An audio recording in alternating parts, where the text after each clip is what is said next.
মনে হইতেছে পুরো বিয়ে বিয়ে ফিল হইতেছে, মনে হইতেছে বিয়ে খেতে যাবো না, বিয়ে বসতে যাবো। জাস্ট কিডিং, বিয়ে খেতেও যাবো না, বিয়ে করতেও যাবো না, কিছুই করতে যাবো না, জাস্ট হচ্ছে যে এত সুন্দর একটা ড্রেস পরে আমার বিয়ে বিয়ে ফিল হইতেছে। মেহজাবিনের এক বিয়ে কাণ্ডে আলোচনা সমালোচনার শেষ নেই।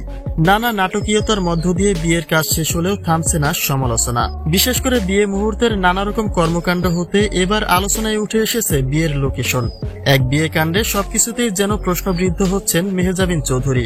প্রকাশিত স্থির চিত্রগুলিতে তাদের ব্যাকগ্রাউন্ডে কিছু ঘন গাছপালা দেখা যায়, যা সাধারণত বাড়ির আঙিনায় থাকে না। তাহলে বিয়ের সাজে ফটোশুট করতে কোন বন জঙ্গলে গিয়েছিলেন মেহজাবিন? মন্তব্যের ঘরে সেই প্রশ্নটিও তোলা হয়েছে।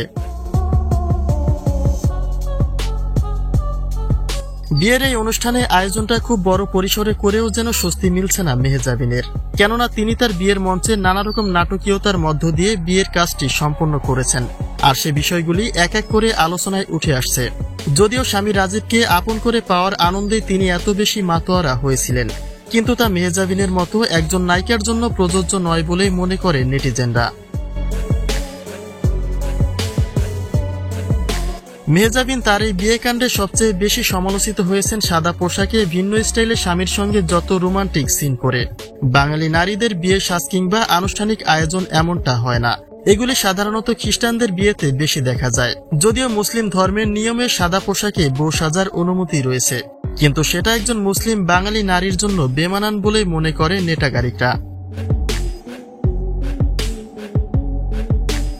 অন্যদিকে মেহজাবিনের বিয়ে ঘটিত সকল আলোচনার মাঝেই রুবায়াত ফাতিমা তনিকে দেখা যায় বিয়ের পোশাক নিয়ে কথা বলতে।